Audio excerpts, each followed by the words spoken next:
ما تبقاوش تتعاملوا مع الجسم ديالكم بحال شي بلاصه كترمي فيها كلشي. بقايا ديال الماكله، البقايا ديال الستريس، البقايا ديال المشاعر. كتحل ديك الثلاجه ماشي حيت فيك الجوع، غير شي حاجه مبرزطاك لداخل، وكتمشي تدير ديك الموفمون تتقلب غير حيت ما عارف شنو خصك دير، وكترمي كلشي لداخل.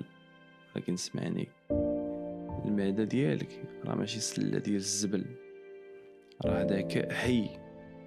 الا بقيتي كتفرض عليها راه غادي تجاوبك. واش غادي تجاوبك بالتعب، وتولي تحس براسك مدقدق، وبالشهيه الزايده، وبالمرض والسمنه. واحترم من الجسم ديالك. قبل ما تاكل سول واحد السؤال بسيط: واش هذا الجوع ولا غير هذا من الراحه؟ الا كان غير هذا من الراحه ما تاكلش يا سيدي. سير دير شي لعيبه 3 ساعات اخرى، سير جرب تريني، دير شي تامل، عطا الله ما يدار.